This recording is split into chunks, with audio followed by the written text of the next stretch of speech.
ঘোড়ার গাড়ি ছিল, সেখানে একজন ঘোড়া ছিলেন, সেই ঘোড়া ছিলেন সেদিনকার আমাদের সেলিব্রিটি। প্রতিদিনই শুটিংটা অনেক বেশি মজার হয়ে উঠতো সকলের উপস্থিতিতে। আমি গসিপ করছি। একটা মজার জার্নি ঋতব্রত থেকে একলব্য সেন হওয়ার। সেখানে সবার আগে যে মজাটা পেয়েছি সেটা হচ্ছে কস্টিউমে। খুব সুন্দর একটা কস্টিউম দেওয়া হয়েছে আমাকে, এবং তার সাথে একটা খুব অন্য রকমের চশমা দেওয়া হয়েছে। সো লুকটা খুবই ইউনিক হয়েছে, এবং সেটা টিজার আসার পর থেকে, পোস্টার আসার পর থেকে, এবং অফকোর্স যারা ট্রেলারটা দেখেছেন তাদের ভীষণই ভালো লেগেছে লুকটা। একলব্য সেন যেহেতু একটা পিরিয়ডের চরিত্র, 100 বছর আগের একটি চরিত্র, তো আমার কাছে ওই কস্টিউম লুকটা খুব ইম্পর্ট্যান্ট ছিল। এবং তার সঙ্গে আমার মনে হয় যে আমরা যে লোকেশনগুলোয় শ্যুট করেছি লন্ডনে, এতজন অভিনেতা অভিনেত্রী আমরা সবাই একসাথে লন্ডনে ছিলাম, তখন আমাদের প্রতিদিনই শুটিংটা অনেক বেশি মজার হয়ে উঠতো সকলের উপস্থিতিতে। আমি গসিপ করছি। আমার কাছে অ্যাক্টর হিসেবে, বিশেষ করে একলব্য সেনের চরিত্রে, যেভাবে সেটিংটা করে দেওয়া হয়েছিল, যেভাবে টু বান্দা ক্যামেরা, যেভাবে কস্টিউম যার কথা বললাম, এবং সায়ন্তনদার ডিরেকশন, আর তার সঙ্গে অবভিয়াসলি ছিল আমার স্ক্রিপ্ট।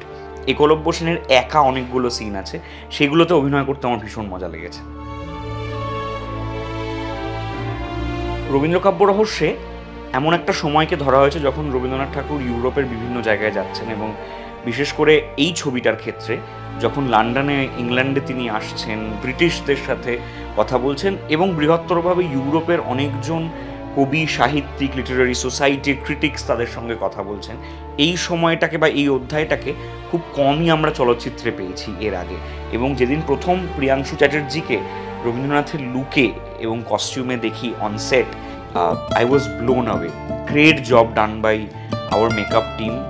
খুব ভালো কাজ করেছেন সুবীরদা, এবং যারা কস্টিউম করেছে অঙ্কিতাদি, ওরা প্রত্যেকে এত ভালো লাগছে। এবং অবশ্যই প্রিয়াংশু চ্যাটার্জি এই চরিত্রে অসাধারণ অভিনয় করেছেন, এবং the weight of the character, the depth of the character, সেটা উনি এত ভালো ফুটিয়ে তুলেছেন যে আমরা এক এক সময় শুটিংয়ের মধ্যে দূর থেকে দেখলে মনে হচ্ছে রবীন্দ্রনাথের মূর্তি বসানো আছে।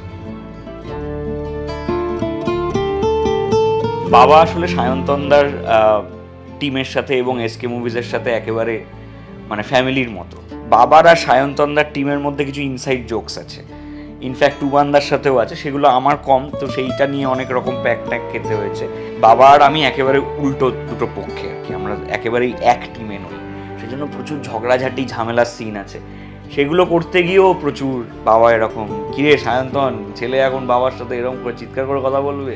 আর সেটা ছাড়াও রাজনন্দিনী আর আমি একসাথে সেটে ছিলাম, মানে প্রচণ্ড মজা হচ্ছে সেটা নিয়ে। রাজনন্দিনীর একটা খুন হওয়ার দৃশ্য আপনারা বোধহয় দেখেছেন বিহাইন্ড দ্য সিনসে, সেটা আমাদের যিনি অ্যাসোসিয়েট ডিরেক্টর শুভদা আবার রাজনন্দিনীকে করে করে দেখিয়েছে। আমরা বলতাম যে শুভদা তুমি করে দেখাও তো এই সিনটা কীরকম হবে। আরেকটা মজার ঘটনা, সেটা হচ্ছে একটা ঘোড়ার গাড়ি ছিল, সেখানে একজন ঘোড়া ছিলেন, সেই ঘোড়া ছিলেন সেদিনকার আমাদের সেলিব্রিটি, কারণ সেই ঘোড়া 4 ঘন্টার বেশি শুটিং করে। সেইটা মাথায় রেখে আমরা আমাদের এত ইম্পর্ট্যান্ট একজন সেলিব্রিটি আগে ঘোড়ার শটগুলো শেষ করে দিয়ে তারপর আমরা বাকিরা অভিনয় করেছি আর কি।